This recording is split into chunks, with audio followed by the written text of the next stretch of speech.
হযরতে আব্দুল্লাহ ইবনে সালাম আমার নবীকে প্রশ্ন করবেন কয়টা?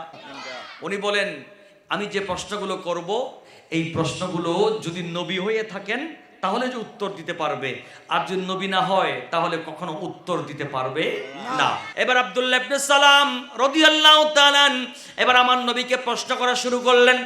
এক নাম্বার প্রশ্ন হচ্ছে, ইয়া রাসূলুল্লাহ, ইয়া হাবিবাল্লাহ, ওগো আল্লাহর নবী, আপনি একটু বলতে হবে কিয়ামতের আলামতের মধ্যে অন্যতম একটা আলামত, প্রথম একটা বড় আলামত, সবচেয়ে বড় প্রথম আলামত কোনটা, এটা আপনি নবীকে বলতে হবে। দ্বিতীয় নাম্বার হচ্ছে, জান্নাতীরা যখন জান্নাতে প্রবেশ করবে ওই জান্নাতের মধ্যে সর্বপ্রথম জান্নাতীদেরকে কি খাবার দান করবেন। তিন নাম্বার প্রশ্ন হলো, ইয়া রাসূলুল্লাহ, ইয়া হাবিবাল্লাহ, মায়ের পেটে যখন সন্তান আসে ওই সন্তান দুনিয়াতে জন্মগ্রহণ করলে ওই সন্তান কখনো বাবার মতো হয়, কখনো আবার মায়ের মতো হয়। এটা কেন হয় এটা একটু আমাদেরকে জানাতে হবে, আমাকে বলতে হবে। জোরে বলেন সুবহানাল্লাহ। আমার দয়াল নবী মুস্কি হাসলেন, মুস্কি হেসে বলছেন, আব্দুল্লাহ ইবনে সালাম, আপনি বসেন, তুমি বসো। এবার আমি নবী বলছি তোমাকে উত্তরগুলো, একটা একটা করে তুমি উত্তরগুলো নাও।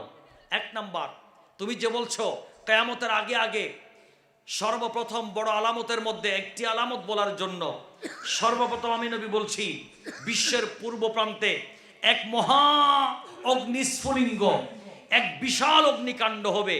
ওই অগ্নিসংযোগ, ওই আগুন দাও দাও করে বিশ্বের পূর্ব থেকে জ্বলে জ্বলতে জ্বলতে বিশ্বের পশ্চিম প্রান্তে গিয়ে সেটা শেষ হবে।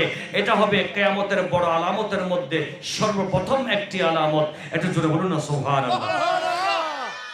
হযরত আব্দুল্লাহ ইবনে সালাম বলেন, ঠিক বলেছেন। বলে দুই নম্বর প্রশ্ন হচ্ছে, জান্নাতীদেরকে আমার আল্লাহ সর্বপ্রথম কোন খাবার দান করবেন। এবার আল্লাহর প্যারা নবী নবুয়তের নূরানী কণ্ঠে এলান করতে লাগলেন, ইয়া রাসূলুল্লাহ, ইয়া হাবিবাল্লাহ, বলুন জান্নাতের মধ্যে জান্নাতীদের মধ্যে আল্লাহ পাক রব্বুল আলামিন কি খাবার দান করবেন। আমার নবী বলেন, ও আমার উম্মত, পৃথিবীর জমিনে ওই সমস্ত বান্দা যারা জান্নাতি হবে ওদেরকে আল্লাহ যখন জান্নাতে প্রবেশ করাবেন ওই জান্নাতের মধ্যে সর্বপ্রথম খাবার দিবেন আল্লাহ পাক রব্বুল আলামিন মাছের কলিজা ভুনা।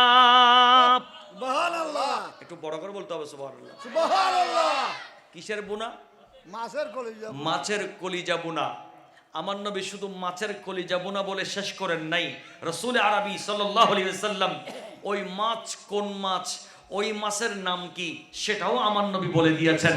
ওই মাছ সেই মাছ যেই মাছের পিঠের উপরে আল্লাহ এই গোটা জমিনকে, গোটা পৃথিবীকে বসায় রেখেছেন। সুবহানাল্লাহ।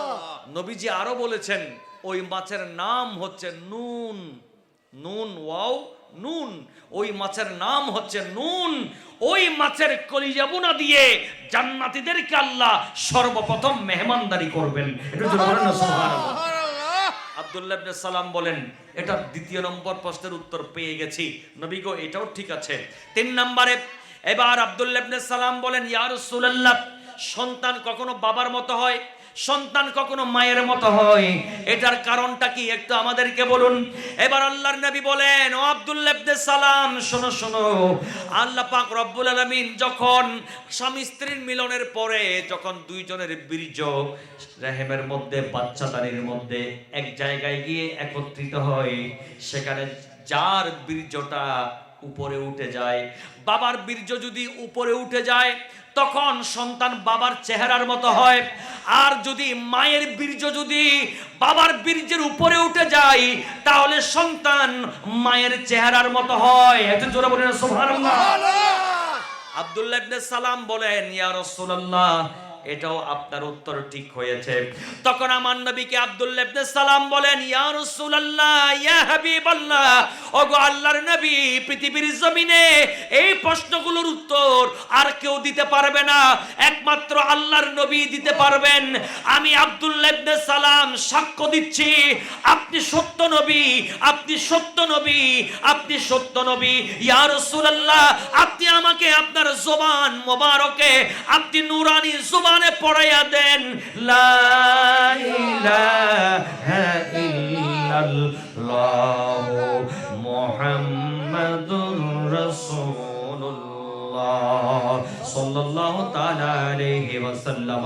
জোরে বলেন আব্দুল্লাহ ইবনে সালাম রাদিয়াল্লাহু তাআলা আমার নবীর ইলমে গায়েব দেখে, ইলমে গায়েব থেকে নবীজির এই আনসারগুলো, উত্তরগুলো দেওয়া দেখে একের পর এক আব্দুল্লাহ ইবনে সালাম কনফার্ম হয়ে গেলেন ইনি সাধারণ মানুষ নয়, ইনি আমার আপনার মতো নয়, ইনি দুষে গুণে মানুষ নয়, ইনি অসাধারণ মানুষ, ইনি আল্লাহর সত্য নবী, আল্লাহর প্রেরিত রাসূল।